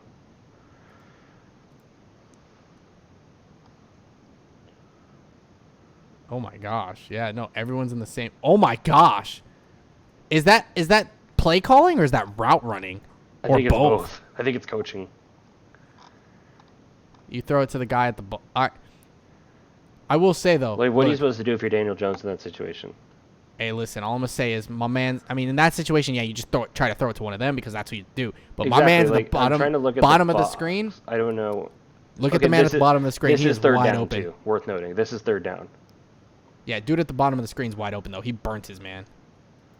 But he doesn't have a chance to do it off because Daniel Jones is facing pressure off a 3-man rush with 5 people blocking. That's terrible. And the dude who got to him was double-teamed. The Giants' O-line has sucked for the last, 8 years. Dude on whoever was on the bottom left of the screen, or the bottom of the screen should be devastated because he got open. He burnt his man. He destroyed that man. And you wonder why Garrett got fired. Crazy. Right, crazy. Yeah, so Jason Garrett no longer in New York.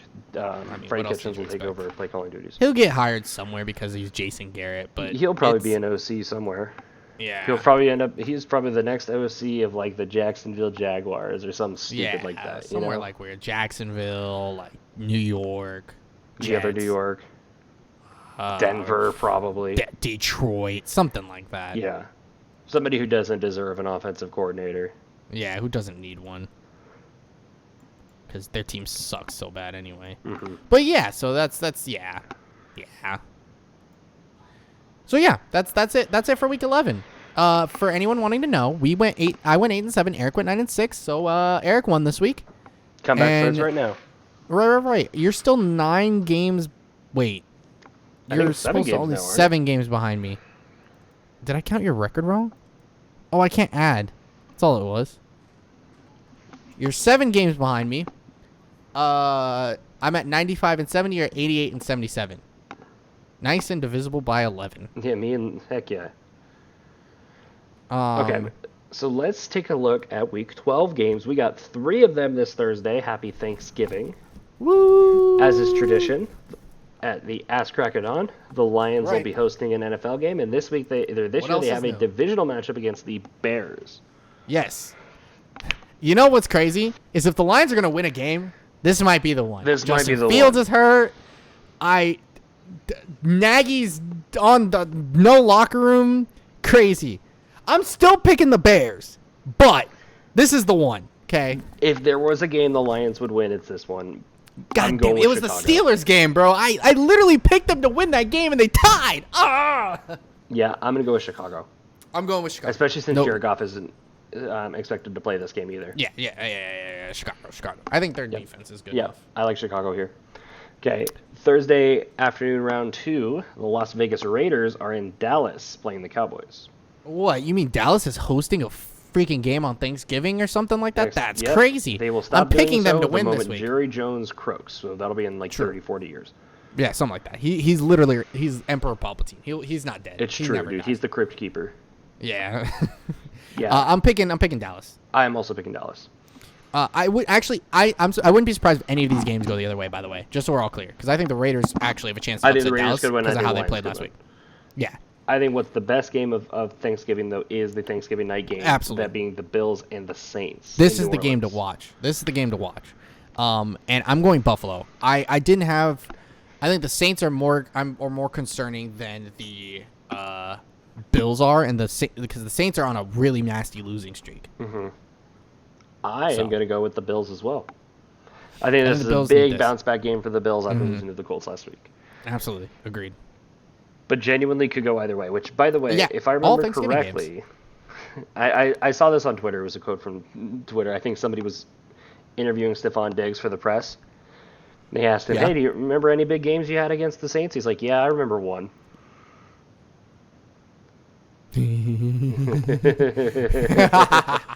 So I don't know if he's played the Saints since, but...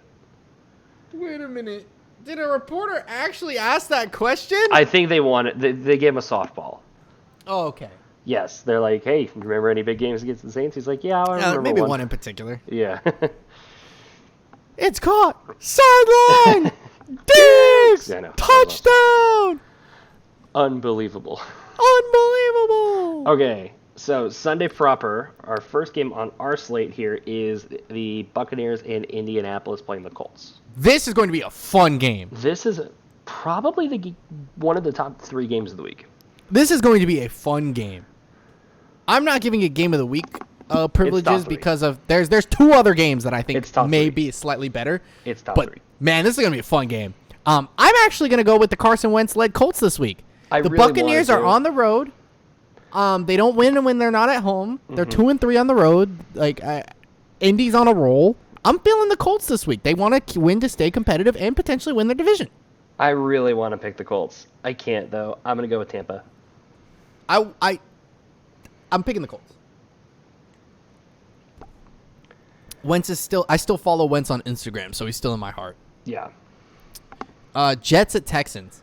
Zach Wilson's coming back this week, but the COVID bug hit the team with those backup quarterbacks. A couple of 2-win teams in the AFC. Mm-hmm. We're competing for a higher draft pick here. Isn't that disappointing? There aren't even any 3 or 4-win teams left in the AFC. It's all 2-win. They're all 5+ wins, or they're the Jets, Jags, or Texans. Well, the Dolphins are 4 wins. Oh, the Dolphins do have 4 wins. Okay, nobody has 3 wins though. Yeah. Yeah, it's like 2, 8, 2, 8, 2, 8, 4, 7, 5, 6. Who is the best 2-8 team between the Texans? I think it's the Texans. I think the Texans are going to win this game. I also think it's the Texans. Zach Wilson, I don't think he's healthy, but he's not. It's first game back. I mean, if we're talking purely quarterback, I would take Tyrod Taylor over Zach Wilson. I agree. I think Tyrod Taylor's pretty great. Yeah, and if we look at like the other pieces the Texans have compared to the Jets have, I think really the one thing that the Jets had on them was the run game. But now that Michael Carter's hurt, I don't really think I see too many situations where the Jets win this game. So I'm gonna go with Houston. Agreed. I'm in the same boat. Okay, Eagles and Giants. This is a big good NFC East matchup. Big rivalry as it always is. Oh yeah. Last year, we know how things happen in MetLife. MetLife. I mean, there have been so many crazy games between the Eagles and Giants here. We've had 2 miracles in New York propers. Last season, we split the matchup with the Giants. We lost on the road, won at home, as typically sometimes the NFC East decides to be. NFC East was a shit show last year, though. Yes, it was. I'm going to pick the Eagles this year, though. I think the Eagles are a much better team than they were last year. They are figuring it out. And I think the Giants are worse than last year. Even Saquon had an insane game against us that week, and so did Daniel Jones. I don't think they do it this week. I think our defense is much, much better than it was last year in this situation, much healthier. So I think we'll pop off. I think we win this game. I think it can be close though. Like this might be like when we beat them when we won the Super Bowl, we won 27-24, right? But we were 13-3. They were like 4-12. Like this is like when people were just like, can Nick Foles really lead the Eagles to the Super Bowl? Right. So it's like, I think the Eagles win this game. It's close. I think Philly wins this game. I don't think it's close. I think just Philly never wins by at can least 2 tell scores. I can just never say that the Giants are like completely beatable when we're playing the Giants because of everything that ever happens. There was one time where Michael Vick had to score like 3 touchdowns in 8 minutes for us to win a damn football game. Okay. Yeah, I think the Eagles win by at least 10. But I hope the so. Eagles win. If we win by at least 10, or if we win 2 scores, dude, we're coming on this podcast next week. I'm throwing all 4 Eagles jersey I have on my body, all 4 of them. I only have 3, and I'm throwing all 4 of them. You're getting a new one and putting it on. Jalen Hurts is added to the collection instantly. Okay. Panthers at Dolphins. Panthers at Dolphins. This is a interesting game too because these are kind of like 2 middle Dolphins are rolling. teams. The Dolphins are rolling, so are the Panthers a little bit. I mean, they lost the last 2, but like we're seeing so much spark and life out of the Panthers right now. You know? Yeah, they lost last week, but it was a good game from them. It's not like they played poor. They lost 27-21. The week before was a good game. They beat the Cardinals. And they won. Yeah. And they won. Yeah. I'm gonna go Panthers this week. I'm also gonna go with Carolina. Yeah, not at all this time because of the draft pick. Mostly because I think Cam Newton's playing really well, and he's in his environment again. Christian McCaffrey's playing well. They just need to get the win. They need to finish the job this week. Okay, Titans and Patriots. This was number 2 on my top 3 games of the week. This is number 2. I agree. This is a big game in the AFC. AJ Brown should be back. I'm not sure the status of Julio, and Derrick Henry's still obviously out, and it becomes really hard. In that sense, I think the Patriots are rolling. The Patriots are home. They're having a great matchup. I think the Titans defense needs to step up this week. Every time I think the Titans are down, they come back and bounce back. So we will stay remembering the Titans. So I'm going with the Patriots though this week. Yeah, the Patriots are rolling. I'm going to go with New England. It's really close though. I think this is going to be a really good game. Okay. A big this divisional matchup in the AFC. Yeah, I was going to say Steelers this is a crazy game. I'm going to go Bengals. I think the Steelers tying with the Lions showed their true colors, and the Bengals popped off against the Raiders this week. They really needed that win. Let's go out and win this one against Steelers in a divisional matchup at home, and keep your hopes alive to potentially win your division because you guys are still right there. Steelers are 5-4-1. Bengals are 6-4. Theoretically, that means the Bengals are ever so slightly better than the Steelers. Mm-hmm. But why do I feel like the Bengals are significantly better than the Steelers? Because the Steelers tied with the Lions. Bingo. Going with the Bengals. All right. Falcons and Jaguars. I'm sorry for what you have to do this week. I know, it sucks. Like, if I go 15-1 and this is the game, I don't know what I'll do to the Falcons, but I will certainly... Well, the Falcons have won 4 games this season, so I will be writing a very strongly worded letter to the Atlanta Falcons, and I'll take a picture of it, and we can tweet it and everything. Yeah, the Falcons are 4-5 this year, so you've lost at least 4. I've lost exactly 4. Yeah. From the Falcons. Yeah, you've lost exactly 4 5, about to be 5. I do think Atlanta wins this game, but on principle alone, I'm picking the Jaguars. So okay, so if the Falcons finish like 8-9, do you have to change your ways? No. Okay. I'm never doing it again. Okay. I'm picking the Falcons. I'll tell you what, I'll change my ways when the next time the Falcons make the playoffs. I'll consider it. Oh well, he's never changing his ways. Yep. Chargers at Broncos. This is a big game too for the AFC West. Yeah, and I think it's a big game for the Broncos because this is the one that they're at home for. Mm-hmm. Yes. If they want to stay competitive, they need to win this game. They do. Bad. Mm-hmm. I'm off a bye week. Mm-hmm. Yeah, that's the main thing that's making me think like, okay, they have a chance. I mean, they just paid TP. They just paid Cortland Sutton. Everybody happy? They designated Bradley Chubb to return from IR. Oh, so he might be playing this week. But Garrett Bowles is on the COVID list. Damn it. Right. I don't know. I'm optimistic about the Broncos this week. I really do. I think I'm having a hard time doing this, and I think it is a little bit of Broncos bias leading me in this decision. I'm gonna go with Denver. I'm happy. I don't think that's the worst pick in the world. I don't think so either. But I think realistically the Chargers win this game. But I think just something in my gut tells me I think the Broncos can win this one. I actually had the Broncos winning this game for a minute, and I really thought about it. The Chargers came off a crazy big win. They have a lot of momentum going for them. They've had a really big struggle the last few weeks, and we've talked about how good of a team they are, and we think that they can compete and potentially still win their division.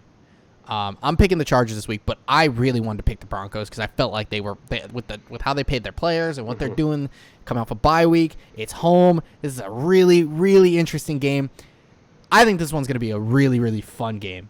I think it's going to be like a 24-21, 27-21 type of game. I think that's what I'm expecting from this game. Yeah. Now, game of the week is Rams and Packers. Yes. Rams and Packers. This is huge for the NFC. A rematch of the divisional matchup from last year. Mm-hmm. In Green Bay again. Yes. I don't even know what to think of this game. It's so hard. Off a bye week, the Rams are coming. Packers just lost a crazy close game against the Vikings. Packers are out for blood. Rams are fresh. I'm going Packers. They're home. They want to stay competitive. I want to pick the Rams so bad. I want you to know I switched my pick probably like 6 or 7 times since we've been talking. It's so close, dude. It's so hard. I'm going to go with Green Bay as well. It's just, I think Aaron Rodgers, how elite he's been playing this season, he's winning the games I don't expect him to win, and then he's losing the couple games that sucks. But the Rams' losses have been a little more significant. I know they're coming off a bye week. I know they had a lot of time to prep for this matchup. Aaron Rodgers looks good. He looks MVP caliber. Mm-hmm. I'm keeping him at the forefront. I'm giving them the dub this week. But do not be surprised if the Rams come out and win this football game. Yeah, I wouldn't be surprised. I'm gonna go with Green Bay. Yes. And then the last one of the afternoon. Yes, Vikings at Niners, which is humongous game for the playoff race. This is a good game because these are two 500-ish teams. I think they're both 500 exactly. No, they're both 5-5. Yes. Yeah, they're both 5-5. So this is big time game for both of these teams. Genuinely, what the direction that they'll take for the rest of the season.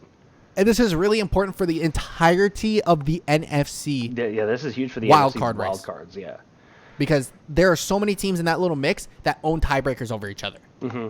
So this is extremely important. Vikings are currently the 6. Niners are right above the Eagles, I believe, at 8. Just outside peeking in. Winner of this game is going to stay in the wild card race. Loser's going to be a game behind. I'm going Minnesota. They're rolling. They're on a tear. Minnesota's rolling. I'm going with Minnesota.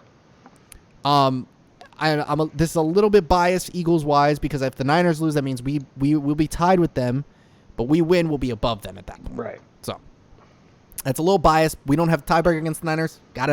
They need to be worse than us for us to beat them out for the wild card. So. Mm-hmm. So a little bias there. We don't play the Vikings, so it'll come down to like conference record or some bull like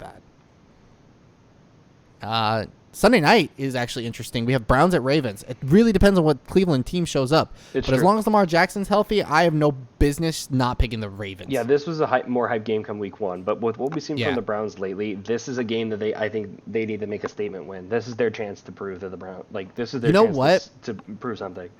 They don't even have to win this game. They just need to show play up. Well. They need to show up. Yeah. Because they can still make the playoffs even if they lose this game. They need to pop off this game. I need them to play really, really well. I need them to show that the Ravens have to work for these wins. Yeah. And there are no pushovers in this division. So. And then I'm also going to go with Baltimore. It's tough to pick against Baltimore with Lamar Jackson. So are we going to disagree only on 2? What have we disagreed on so far? Colts, Bucks, and Falcons, Jags. Is that it? That's it. Probably. We just, great minds think alike sometimes. Because Monday Night Football, we have the Seahawks and the Washington Football We might team. Disagree on this one. Who you taking? I'm taking Washington. We do not. Okay. The Seahawks they're reeling. They've lost 3 in a row. I mean, Washington, like I said it earlier, they are peaking at the right time. I love Taylor Heineke. I'm sorry. Yeah, I love them too, but I need them to start losing some goddamn football games because the Eagles are right there. I don't think it's a crime. I'm going to go with Taylor Heineke and the Washington Football Team. And an even crazier note, the football team, again, they're peaking at the right moment. They're 4-6. They're like a game out of the 6th seed. Like, they're right there too. It's not far off. Yeah. So, it's interesting. The NFC is so interesting, and it always is those middle-of-the-pack teams. You didn't expect there to be a competition with a bunch of NFC East teams in the mix there. You know what I mean? Right. It's not what we expect from those teams. You expected more of the West teams to pop off, but the Seahawks are worse than the entirety of the NFC East, which is interesting to say the least. Mm-hmm. So, but once again, Thanksgiving Day, we got I'm taking the Bears, Cowboys, Bills. Then for the rest of the week, we're going Colts, Texans, Eagles, Panthers, Patriots, Bengals, Falcons, Chargers, Packers, Vikings, Ravens, and football team to end off my Monday night. We also disagree on Broncos, Chargers. So 3 games. Okay. Right. So 3 games. So okay, you have a chance to make cut it to 4. So for me, I'm going with the Bears, Cowboys, Bills, and then the Buccaneers, Texans, Eagles, Panthers, Patriots, Bengals, Jaguars, Broncos, Packers, Vikings, Ravens, and football team. This might be the one that we actually. I think this might be the. It's really hard to say, but since the NFL season has been so wonky this year, we have never had a perfect record. I'm pretty sure the closest we've gotten was 14-2. No, it was 13-3 was the best week we ever had. Only like a handful of teams have ever had a perfect record. No, I'm talking about. I'm talking about like our predictions. Yeah, I think the closest we've gotten is 13-3 pick'em wise. I think so. Because you had it. You hold the best record this season. You have the best record this season at 13-3 and week 5. I went 12-4 that week. We can take a peek at it right this second. Cool. I'll let you do that. We'll take a peek at it. Well, I would like to bring. Let's see what it looked like last year. Oh, okay, here it is. Best record we have. You had a 13-3 week 2. I had a 13-3 week 17. Those are the best we've had. Any 2 losses here because of the bye weeks? I had a 5-1 wild card round. Kind of good. No, best is 13-3. No, nothing better. You had 11-3, but like, might as well just call it like 13-3 was definitely better. Yeah. We tied week 1. That's interesting. Both 9-7. That is interesting. Anyway, yeah. So best we had was 13-3. You've done it twice. I've done it once. Good for us. Nice to know. Nice to know. We had a handful like 12-4s, 11-5s, a lot of those, but nothing like. Yeah, I feel like that's a fairly typical one for us. That makes sense. Yeah, 9-7's weirdly typical too. Like 9 correct is weird. It's been weirdly consistent with that. Like we both tied 9-7 this season too. That's crazy. I just saw that. That's wild. Like I had 9-7. I had that week 1, week 3, had seven losses week 10 and week 11. You've had 8-7 week 8. You had 9-7 week 4. You had 9-7 week 1. 13-3 though. That's pretty elite. It's pretty good. So yeah, we're our goal is to get a end of season starting week 15, 14-2. If we can do that, we can do anything. All right. Anything else? Any closing remarks for this week? I got nothing. All right. I'm going to say keep your eyes peeled on that Bears-Lions post game. That's for sure. Yeah. And keep your eye. I mean, playoffs races, it's getting close. We're going to have a fun week 13, I think, talking about playoff implications and all the fun that is. Don't forget, guys, Cardinals and Chiefs are chilling at home this week, enjoying their Thanksgiving, just like you should this week. Enjoy your Thanksgiving with your family, friends. And if you ain't got any, you enjoyed this podcast this week. There you Hope go. you guys have we'll a be great. Your family and friends. Exactly. We'll be with your family and friends. Me, though. Yeah, I'm sorry. I can't literally give that to you. I'm sorry. My auntie cooking. So, sorry, fam. Y'all have a good one. Enjoy your Thanksgiving. Love you all for watching and listening. I'm Davion. That's Eric. This is Timmy. This is Tommy. And we're out. Peace. See ya.